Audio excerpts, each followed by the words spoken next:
আসসালামু আলাইকুম ওরহমতুল্লাহ। সম্মানিত দর্শক, আপনাদের সবাইকে স্বাগত জানাচ্ছি। আজ আমরা এমন এক ঈমানদীপ্ত যাত্রার সঙ্গী হব যা আমাদের হৃদয়কে নাড়া দেবে এবং আল্লাহর প্রতি বিশ্বাসকে আরও মজবুত করবে।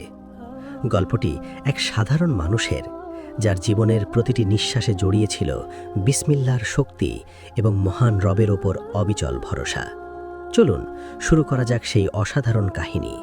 বহুকাল আগে এক সমৃদ্ধ জনপদে বাস করত এক হতদরিদ্র কাঠুরিয়া। তার ছোট কুঁড়েঘরটিতে থাকত তার স্ত্রী ও একটি সন্তান।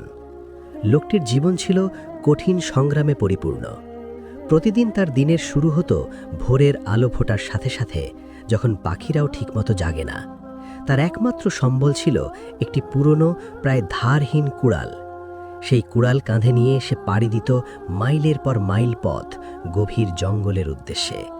সারাদিন হাড় ভাঙা পরিশ্রম করে শুকনো কাঠ সংগ্রহ করে সেগুলো আঁটি বেঁধে মাথায় করে সে নিয়ে আসত স্থানীয় বাজারে।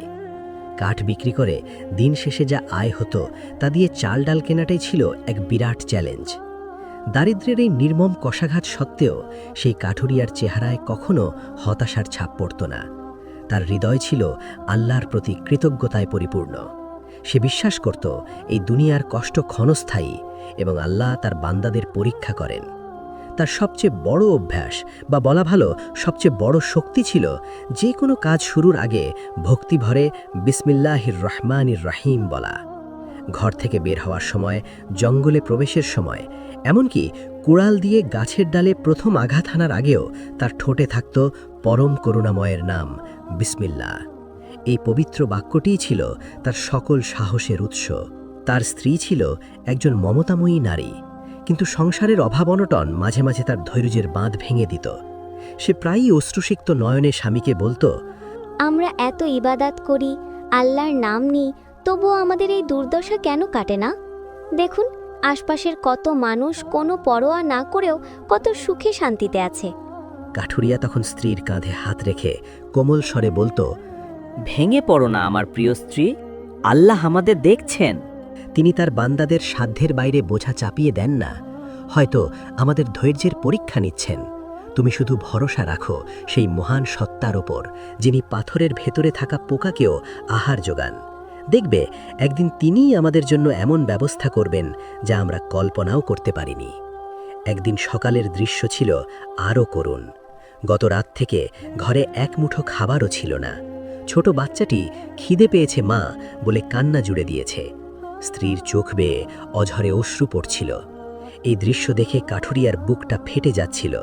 সে স্ত্রীকে সান্ত্বনা দেওয়ার ভাষা খুঁজে পাচ্ছিল না। শুধু বলল, আমি আমার মালিকের নাম নিয়ে বের হচ্ছি, তিনি সর্বশক্তিমান এবং পরম দয়ালু। তিনি নিশ্চয়ই তার বান্দাদের খালি হাতে ফেরাবেন না। এই বলে সে কাঁপা কাঁপা হাতে তার কুড়ালটি কাঁধে তুলে নিল এবং অশ্রুসিক্ত চোখে ঈমানের সাথে বিসমিল্লাহ বলে ঘর থেকে বেরিয়ে পড়ল এক অনিশ্চিত দিনের উদ্দেশ্যে। কাঠুরিয়া তার প্রতিদিনের চেনা পথ ধরে জঙ্গলের দিকে এগিয়ে চলল, কিন্তু আজ তার হাঁটার গতি ছিল মন্থর আর মন ছিল ভারাক্রান্ত। সন্তানের ক্ষুধার্ত মুখ আর স্ত্রীর অশ্রুসজল চোখ বারবার তার চোখের সামনে ভেসে উঠছিল। তার মনে হচ্ছিল আজ তাকে যে কোনো মূল্যে একটু বেশি কাঠ সংগ্রহ করতেই হবে, যেন অন্তত কয়েকদিনের খাবারের ব্যবস্থা হয়। এই চিন্তা থেকে সে এক নতুন সিদ্ধান্ত নিল। প্রতিদিন তো জঙ্গলের সামনের অংশ থেকেই কাঠ কাটি, যেখানে বড় গাছ প্রায় নেই বললেই চলে। আজ আরও গভীরে যাব, যেখানে মানুষের আনাগোনা কম। নিশ্চয়ই সেখানে ভালো এবং শুকনো কাঠের সন্ধান মিলবে। এই সংকল্প নিয়ে সে পরিচিত পথ ছেড়ে এক অচেনা ঘন জঙ্গলের দিকে এগিয়ে গেল। সে যত ভেতরে যাচ্ছিল, জঙ্গল ততই দুর্গম হয়ে উঠছিল। এক মুহূর্তের জন্য তার মনে ভয়ের শীতল স্রোত বয়ে গেল, কিন্তু পরক্ষণেই সে মহান আল্লাহ নাম স্মরণ করল, বিসমিল্লাহ। এই পবিত্র শব্দটি উচ্চারণের সাথে সাথেই তার মনের ভয় দূর হয়ে গেল এবং এক গভীর সাহস এসে গেল তার মনে। দীর্ঘক্ষণ হাঁটার পর যখন সে প্রায় ক্লান্ত এবং হতাশ হয়ে পড়েছিল, হঠাৎ তার চোখ পড়ল এক বিশাল প্রাচীন গাছের উপর, গাছটি এতই বড় যে তার ডালপালা চারদিকে বহু দূর পর্যন্ত ছড়িয়ে পড়েছে। সবচেয়ে আশ্চর্যের বিষয় হলো গাছটির একটি বিশাল মোটা ডাল সম্পূর্ণ শুকিয়ে মরে গিয়েছিল, যা দূর থেকে দেখেই বোঝা যাচ্ছে। কাঠুরিয়ার চোখ খুশিতে উজ্জ্বল হয়ে উঠল। সে মনে মনে আল্লাহ শুকরিয়া আদায় করে বলল, আলহামদুলিল্লাহ, হে আমার রব, তুমি তো উত্তম পরিকল্পনাকারী। সে তার কুড়ালটি কাঁধ থেকে নামিয়ে কোমরের গামছা দিয়ে কপালের ঘাম মুছল। তারপর পুরো শক্তি দিয়ে বিসমিল্লাহির রহমানির রহিম বলে সেই শুকনো ডালে আঘাত করল। কুড়ালটি পুরনো আর ধারহীন হওয়ায় প্রথম কয়েকটি আঘাতে তেমন কিছুই হলো না, কিন্তু সে থামল না। ঈমানের বলে বলিয়ান হয়ে সে একের পর এক আঘাত করতে লাগল। কয়েকবার সজোরে আঘাত করার পর হঠাৎ এক অদ্ভুত ঘটনা ঘটল। মটমট করে একটি বিকট শব্দ হলো এবং ডালের একটি অংশ ভেঙে নিচে না পড়ে গাছের কোটরের ভেতরে ঢুকে গেল, আর সেই ভাঙা অংশ দিয়ে ঝর্ণার জলের মতো ঝরঝর করে কি যেন পড়তে শুরু করলো। প্রথমে কাঠুরিয়া ভাবল হয়তো গাছের ভেতরে জমে থাকা জল বা পোকামাকড় হবে, কিন্তু যখন জিনিসগুলো মাটিতে পড়ে সূর্যের আলোয় প্রতিফলিত হতে লাগলো, তখন তার নিঃশ্বাস প্রায় বন্ধ হয়ে যাবার উপক্রম হলো। এগুলো জল বা পোকা নয়, এগুলো চকচকে স্বর্ণমুদ্রা। শত শত হাজার হাজার স্বর্ণমুদ্রা গাছের কোটর থেকে বেরিয়ে এসে তার পায়ের কাছে একটি ছোট স্তূপ তৈরি করেছে। কাঠুরিয়া বিস্ময়ে, অবিশ্বাসে আর উত্তেজনায় পাথর হয়ে গেল। সে নিজের চোখকে বিশ্বাস করতে পারছিল না। এ কি করে সম্ভব? একটি গাছের ভেতর থেকে স্বর্ণমুদ্রা? তার সারা শরীর ভয়ে আর উত্তেজনায় কাঁপতে শুরু করলো। সে দ্রুত চারদিকে তাকালো, যদি কেউ তাকে দেখে ফেলে। কিন্তু সেই গভীর নির্জন অরণ্যে সে আর তার রব ছাড়া আর কেউ ছিল না। স্বর্ণমুদ্রার সেই স্তূপের দিকে তাকিয়ে তার মনে হলো সে যেন কোনো স্বপ্ন দেখছে। স্বর্ণমুদ্রার স্তূপ দেখে কাঠুরিয়ার এক মুহূর্তের জন্য মনে হলো এ তো স্বয়ং আল্লাহ তার দোয়া কবুল করেছেন। এই স্বর্ণমুদ্রাগুলো তার সব অভাব দূর করে দেবে। তার স্ত্রী আর সন্তানদের মুখে হাসি ফুটবে। তাদের আর কখনো না খেয়ে থাকতে হবে না। সুন্দর পোশাক, ভালো খাবার, একটি আরামদায়ক জীবন, সবকিছুই এখন তার হাতের মুঠোয়। লোভের এক শীতল স্রোত তার শিরা উপশিরায় বইতে শুরু করল। সে কাঁপা কাঁপা হাতে স্বর্ণমুদ্রাগুলো স্পর্শ করতে গেল। মুদ্রাগুলোর শীতল স্পর্শ তার আঙুলে লাগতেই তার পুরো শরীর কেঁপে উঠল। কিন্তু ঠিক সেই মুহূর্তে তার ভেতরের ঈমানি সত্তা জেগে উঠল। যে সত্তা তাকে এতদিন ধরে আল্লাহর পথে অবিচল রেখেছিল, সেই সত্তা তাকে তীব্রভাবে তিরস্কার করল। তার বিবেক তাকে প্রশ্ন করতে লাগল, হে আল্লাহর বান্দা, তুমি কি করতে যাচ্ছ? এই সম্পদ কি সত্যিই তোমার? তুমি তো এখানে কেবল কাঠ কাটতে এসেছিলে। এই স্বর্ণমুদ্রা তো তোমার পরিশ্রমের ফল নয়। কাঠুরিয়ার মন তখন এক ভয়ঙ্কর যুদ্ধক্ষেত্র। একদিকে দুনিয়ার সব সুখ আর আরামের হাতছানি, অন্যদিকে আল্লাহর প্রতি ভয় ও ভালোবাসা। তার মন দুটি ভাগে বিভক্ত হয়ে গেল। এক মন বলছে, কেউ তো দেখছে না, নিয়ে নাও, তোমার পরিবারকে এই কষ্ট থেকে মুক্তি দাও। অপর মন বলছে, সাবধান, আল্লাহ তো সব দেখছেন। তুমি কি সামান্য দুনিয়াবী সুখের জন্য তোমার ঈমানকে বিক্রি করে দেবে? তুমি কি হারাম পথে অর্জিত সম্পদ দিয়ে তোমার সন্তানদের প্রতিপালন করবে? যে মুখে তুমি বিসমিল্লাহ বলো, সেই মুখে হারাম খাবার তুলে দেবে? এই অন্তর্দ্বন্দ্ব তাকে প্রায় পাগল করে তুলছিল। সে মাটিতে বসে পড়ল, দুই হাতে মাথা চেপে ধরল। তার চোখ দিয়ে টপ টপ করে অশ্রু পড়তে লাগল। সে আল্লাহর কাছে সাহায্য চাইল। হে আমার রব, হে অন্তরসমূহের পরিবর্তনকারী, আমার অন্তরকে আপনার দ্বীনের উপর প্রতিষ্ঠিত রাখুন। আমাকে শয়তানের প্ররোচনা থেকে রক্ষা করুন। দীর্ঘক্ষণ নিজের সাথে এই মানসিক লড়াই চলার পর অবশেষে তার ঈমান জয়ী হল। সে সিদ্ধান্ত নিল, আমার রব যদি আমাকে ধনী করতে চান, তবে তিনি আমাকে হালাল পথেই রিজিক দান করবেন। আমার এই হারাম সম্পদের প্রয়োজন নেই। যে আল্লাহ আমাকে এতদিন অনাহারে রেখেও ঈমানের ওপর টিকিয়ে রেখেছেন, তিনি নিশ্চয়ই আমার জন্য এর চেয়েও উত্তম কিছু রেখেছেন। এই সংকল্প করার সাথে সাথেই তার মনের ভেতর থেকে সমস্ত লোভ, ভয় আর অস্থিরতা দূর হয়ে গেল। এক অনাবিল প্রশান্তি তার হৃদয়কে ছেয়ে ফেলল। সে উঠে দাঁড়ালো, স্বর্ণমুদ্রাগুলো একটিও স্পর্শ না করে সেগুলো আবার গাছের কোটরের ভেতরে ঠেলে দিল। তারপর ভাঙা ডালের অংশটি দিয়ে কোটরের মুখটা আগের মতো বন্ধ করার চেষ্টা করল। এরপর আশপাশ থেকে মাটি, শুকনো লতাপাতা আর শ্যাওলা এনে জায়গাটা এমনভাবে ঢেকে দিল যেন এখানে যে কিছু ঘটেছে তা বোঝার কোনো উপায়ই না থাকে। কাজটি শেষ করে সে গভীর এক স্বস্তির নিঃশ্বাস ফেলল। হারাম থেকে বেঁচে থাকার আনন্দ যে কত মধুর তা সে আজ প্রথমবারের মতো অনুভব করল। মনটা হয়তো খালি হাতে ফেরার আশঙ্কায় কিছুটা ভারাক্রান্ত ছিল, কিন্তু ঈমান রক্ষা করতে পারার গৌরবে তার বুকটা ভরে উঠেছিল। সে আর সেই গাছের দিকে ফিরেও তাকালো না। একটু দূরে গিয়ে অন্য একটি সাধারণ গাছ থেকে কাঠ কেটে বোঝা বাঁধল এবং সেই কাঠের বোঝা কাঁধে নিয়ে প্রশান্ত হৃদয়ে বাড়ির পথে রওনা দিল। সেই রাজ্যের বাদশাহ ছিলেন একজন অত্যন্ত ন্যায়পরায়ণ, প্রজাহিতৈষী এবং আল্লাহ ভীরু শাসক। তিনি প্রায়ই রাতের গভীরে আল্লাহর ইবাদতে মশগুল থাকতেন এবং তার রাজ্যের মানুষের কল্যাণের জন্য দোয়া করতেন। এক রাতে তাহাজ্জুদের নামাজ আদায় করে ঘুমানোর পর তিনি এক অদ্ভুত স্বপ্ন দেখলেন। স্বপ্নে তিনি দেখলেন তার রাজ্যের বিশাল জঙ্গলের গভীরে এক প্রাচীন বৃক্ষের কোটরে লুকানো আছে বিপুল পরিমাণ স্বর্ণমুদ্রা। কিন্তু স্বপ্নের সবচেয়ে আশ্চর্যজনক অংশ ছিল তিনি দেখলেন তার রাজ্যেরই এক দরিদ্র কাঠুরিয়া সেই সম্পদের সন্ধান পায়, কিন্তু চরম অভাব ও দারিদ্র্য সত্ত্বেও সে একটি মুদ্রাও স্পর্শ না করে কেবল আল্লাহর ভয়ে ও তার ওপর ভরসা করে সেখান থেকে ফিরে আসে। স্বপ্নটি এতটাই জীবন্ত ছিল যে ঘুম থেকে ওঠার পরও এর প্রতিটি দৃশ্য বাদশার চোখে ভাসছিল। এই অলৌকিক স্বপ্ন বাদশাকে গভীরভাবে ভাবিয়ে তুলল। তিনি বুঝতে পারলেন এটি কোনো সাধারণ স্বপ্ন নয়, বরং এর পেছনে মহান আল্লাহর কোনো বিশেষ ইশারা রয়েছে। তার রাজ্যে এমন একজন আল্লাহ ভীরু ও সৎ মানুষ বাস করে, এটা ভেবে তার মন গর্বে ভরে উঠল। তিনি সেই মুমিন বান্দাকে এক নজর দেখার জন্য এবং তার সততার পুরস্কার দেওয়ার জন্য অস্থির হয়ে উঠলেন। পরদিন সকালে রাজদরবার শুরু হতেই তিনি তার সবচেয়ে বিশ্বাসভাজন ও প্রবীণ উজিরকে নির্জনে ডেকে পাঠালেন। তিনি উজিরকে তার দেখা স্বপ্নের আদ্যোপান্ত খুলে বললেন এবং নির্দেশ দিলেন, আপনি অবিলম্বে একদল বিশ্বস্ত সৈন্য নিয়ে জঙ্গলে যান। স্বপ্নের বর্ণনা অনুযায়ী সেই গাছ ও স্বর্ণমুদ্রা খুঁজে বের করুন এবং রাজকোষাগারে জমা দিন।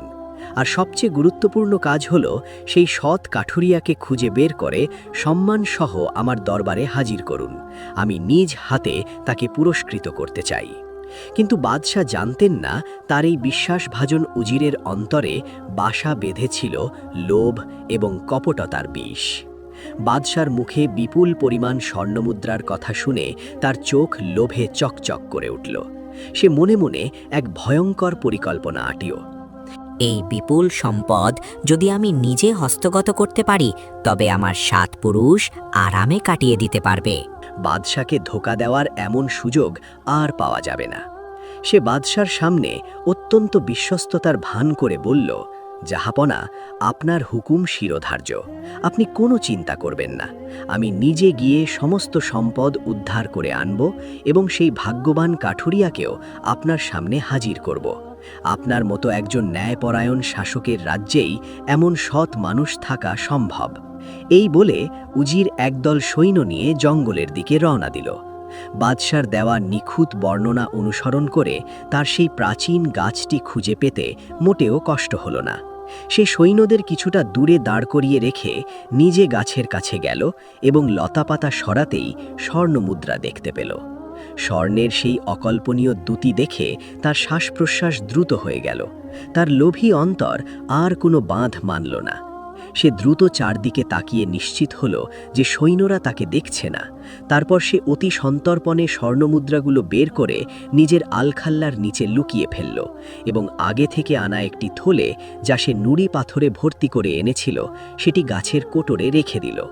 তার পরিকল্পনা ছিল সে বাদশাকে গিয়ে বলবে যে স্বপ্নটি মিথ্যা ছিল, সেখানে কোনো স্বর্ণমুদ্রা ছিল না। আর যদি কাঠুরিয়াকে খুঁজে পাওয়া যায়, সে যখন এসে পাথরের থলে পাবে, তখন সে নিজেই হতাশ হয়ে ফিরে যাবে এবং সবাই তাকে মিথ্যাবাদী ভাববে। এভাবেই সে এক ঢিলে 2 পাখি মারার পরিকল্পনা সাজিয়ে রাজপ্রাসাদের দিকে রওনা দিল। এদিকে কাঠুরিয়া যখন খালি হাতে কেবল এক বোঝা সাধারণ কাঠ নিয়ে বাড়ি ফিরল, তার স্ত্রী সারাদিনের উদ্বেগ নিয়ে দরজায় দাঁড়িয়েছিল স্বামীর কাঁধে সামান্য কাঠের বোঝা দেখে তার মুখটা আশাহতায় মলিন হয়ে গেল। সে ভাবল, আজও হয়তো সন্তানের মুখে খাবার তুলে দেওয়া হবে না। কাঠুরিয়া ঘরে প্রবেশ করে স্ত্রীর বিষণ্ণ মুখ দেখে আর চুপ করে থাকতে পারল না। সে তাকে পাশে বসিয়ে জঙ্গলের সেই অলৌকিক ঘটনা, স্বর্ণমুদ্রা খুঁজে পাওয়া থেকে শুরু করে আল্লাহর ভয় তা ফিরিয়ে দেওয়া পর্যন্ত সব কিছু খুলে বলল। সব শুনে তার ধার্মিক স্ত্রী প্রথমে অবাক হলেও পরক্ষণেই তার মুখ উজ্জ্বল হয়ে উঠল। সে স্বামীর হাত ধরে বলল, আপনি একদম সঠিক কাজ করেছেন। আমাদের হারাম সম্পদের কোনো প্রয়োজন নেই। যে আল্লাহ এতদিন আমাদের দেখভাল করেছেন, তিনিই আমাদের জন্য হালাল রিজিকের ব্যবস্থা করবেন। আপনার এই সততা ও ঈমানের জন্য আমি গর্বিত। আমাদের না খেয়ে থাকতে হলেও আমরা হারাম পথে পা বাড়াবো না।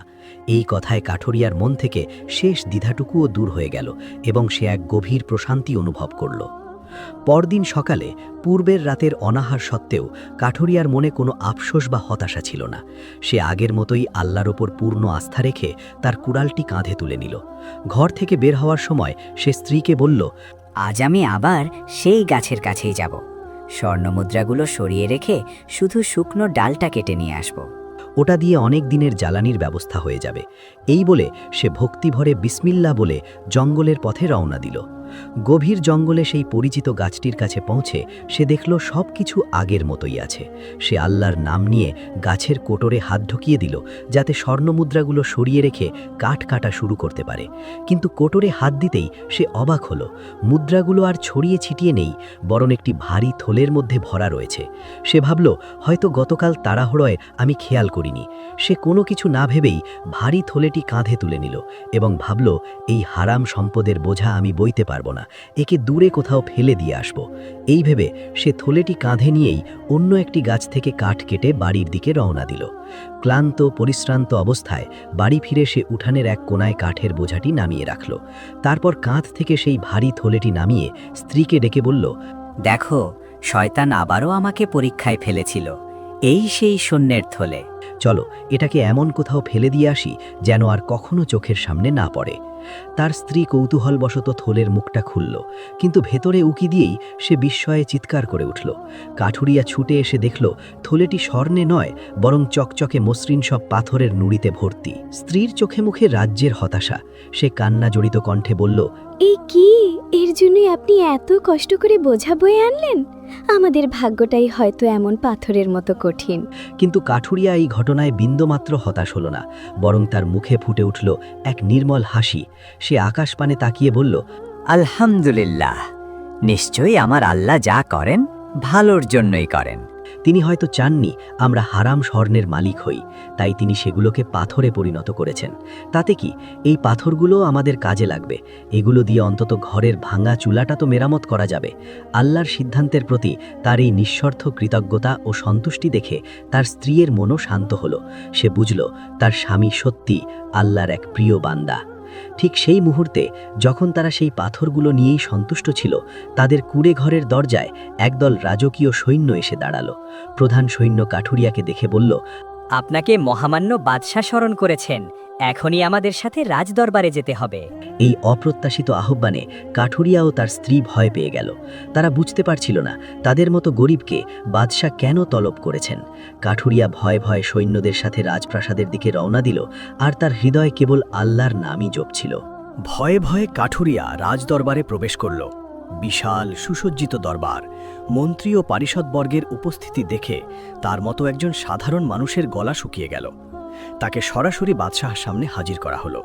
ন্যায়পরায়ণ বাদশাহ তার দিকে স্নেহময় দৃষ্টিতে তাকিয়ে কোমল স্বরে জিজ্ঞেস করলেন, হে আল্লাহর বান্দা, তুমি ভয় পেও না। আমি শুধু তোমার কাছে কিছু সত্য জানতে চাই। তুমি কি সম্প্রতি জঙ্গলের গভীরে কোনো গাছের কোটরে লুকানো সম্পদের সন্ধান পেয়েছিলে? কাঠুরিয়া ভাবল, হয়তো সেই সম্পদের মালিক স্বয়ং বাদশাহ এবং সে তা না জানানোর অপরাধে অভিযুক্ত হতে যাচ্ছে। কিন্তু সে মিথ্যা বলার কথা চিন্তাও করতে পারল না। সে হাত জোড় করে শুরু থেকে শেষ পর্যন্ত সমস্ত ঘটনা, স্বর্ণমুদ্রা পাওয়া, আল্লাহর ভয়ে তা গ্রহণ না করা, পরদিন গিয়ে পাথরের থলে পাওয়া, সবকিছু অকপটে বাদশার সামনে বর্ণনা করল। তার সরল স্বীকারোক্তি শুনে দরবারের সবাই অবাক হয়ে গেল। বাদশাহ তখন তার লোভী উজিরের দিকে ফিরলেন, যে আত্মবিশ্বাসের সাথে একপাশে দাঁড়িয়েছিল। বাদশাহ তাকে আদেশ দিলেন, উজির, আপনি যে থলেটি জঙ্গল থেকে উদ্ধার করে রাজকোষাগারে জমা রেখেছেন বলে দাবি করেছেন, সেটি এখন সবার সামনে নিয়ে আসুন। উজিরের বুকটা মুহূর্তের জন্য কেঁপে উঠলেও সে নিজেকে সামলে নিল। সে ভাবল, আমার থলেতে তো স্বর্ণই আছে, আর এই কাঠুরিয়া তো নিজেই স্বীকার করেছে যে সে পাথর পেয়েছে। আমার কোনো ভয় নেই। সে গর্বের সাথে রাজকোষাগার থেকে আনা সেই থলেটি বাদশার সামনে রাখল। বাদশাহ কাঠুরিয়াকে বললেন, এখন তুমি তোমার পাওয়া সেই পাথরের থলেটি খোলো। কাঠুরিয়া কাঁপা কাঁপা হাতে তার সাথে আনা সেই নুই পাথরের থলেটির মুখ খুলল, কিন্তু থলের ভেতর থেকে যা বেরিয়ে এলো তা দেখে শুধু কাঠুরিয়া নয়, পুরো দরবারের সমস্ত মানুষ বিস্ময়ে হতবাক হয়ে গেল। থলেটি পাথর দিয়ে নয়, বরং শত শত উজ্জ্বল চকচকে স্বর্ণমুদ্রায় কানায় কানায় ভর্তি। কাঠুরিয়া নিজের চোখে বিশ্বাস করতে পারছিল না। এ কি করে সম্ভব? সে তো নিজের চোখে দেখেছিল এগুলো পাথর ছিল। এবার বাদশাহ উজিরকে তার আনা থলেটি খোলার নির্দেশ দিলেন। উজিরের মুখ ভয়ে ফ্যাকাশে হয়ে গিয়েছিল। সে যখন কাঁপতে কাঁপতে থলের মুখ খুলল, তখন সবাই দেখল তার থলে থেকে স্বর্ণমুদ্রার বদলে ঝরঝর করে বেরিয়ে আসছে সাধারণ সব পাথরের নুড়ি। পুরো ঘটনাটি তখন দিনের আলোর মতো পরিষ্কার হয়ে গেল। মহান আল্লাহর কুদরতে এক অবিশ্বাস্য মোজেজা ঘটেছে। যখন কাঠুরিয়া আল্লাহর উপর ভরসা করে হারামকে প্রত্যাখ্যান করেছিল এবং পাথর পেয়েও শুকরিয়া আদায় করেছিল, তখন আল্লাহ তার সততার পুরস্কার হিসাবে সেই পাথরগুলোকে স্বর্ণে রূপান্তরিত করে দিয়েছেন। আর অন্যদিকে উজির যখন লোভের বশবর্তী হয়ে প্রতারণা করেছিল, তখন আল্লাহ তার স্বর্ণগুলোকে সাধারণ পাথরে পরিণত করে তার পরিকল্পনা সবার সামনে প্রকাশ করে দিয়েছেন। সত্য উন্মোচিত হওয়ার পর উজির বাদশার পায়ে পড়ে ক্ষমা চাইতে লাগল, কিন্তু ন্যায়পরায়ণ বাদশাহ তার প্রতারণার জন্য তাকে কঠোর শাস্তি দিলেন এবং উজির পদ থেকে বরখাস্ত করে কারারুদ্ধ করলেন। এরপর বাদশাহ সিংহাসন থেকে নেমে এসে সেই দরিদ্র কাঠুরিয়ার কাঁধে হাত রাখলেন। তিনি আবেগাপ্লুত কণ্ঠে বললেন, হে আল্লাহর প্রিয় বান্দা, তোমার ঈমান, তোমার ধৈর্য এবং আল্লাহর ওপর তোমার অবিচর ভরসা দেখে আমি অভিভূত। তুমি এই সম্পদের প্রকৃত মালিক। স্বয়ং আল্লাহ তোমাকে এর জন্য নির্বাচন করেছেন। এই সম্পদ তুমি গ্রহণ করো, এটা তোমার সততার পুরস্কার। বাদশাহ নিজ হাতে স্বর্ণমুদ্রা ভর্তি থলেটি কাঠুরিয়ার হাতে তুলে দিলেন। কাঠুরিয়া আর নিজেকে ধরে রাখতে পারল না। সে কান্নায় ভেঙে পড়ে আল্লাহর শুকরিয়া আদায় করল। তার প্রতিটি অশ্রুকণা যেন মহান রবের প্রতি কৃতজ্ঞতা প্রকাশ করছিল। সে বুঝতে পারল, বিসমিল্লাহ বলে শুরু করা কোনো কাজে এবং আল্লাহর ওপর পূর্ণ ভরসায় কখনো কোনো অমঙ্গল হতে পারে না। সেই দিন থেকে কাঠুরিয়ার জীবনের সকল দুঃখ দারিদ্র্য চিরতরে দূর হয়ে গেল। সে এক ধনী ও সম্মানিত ব্যক্তিতে পরিণত হল, কিন্তু সম্পদ তার ঈমান ও বিনয়কে বিন্দু পরিমাণও কমাতে পারেনি। আসসালামু আলাইকুম। আমাদের ইসলামিক ভয়েস বাংলা চ্যানেলের ভিডিওগুলো যদি আপনার ভালো লাগে, তবে অবশ্যই ভিডিওটিকে লাইক, কমেন্ট এবং শেয়ার করবেন। আর নতুন নতুন ইসলামিক গল্প, দাওয়াহ, নবীদের জীবনী ও শিক্ষামূলক ভিডিও পেতে আমাদের চ্যানেলটিকে সাবস্ক্রাইব করতে ভুলবেন না। আল্লাহ আমাদের সবাইকে হেদায়েত দান করুন এবং দুনিয়া ও আখেরাতে সফলতা দান করুন। আমিন।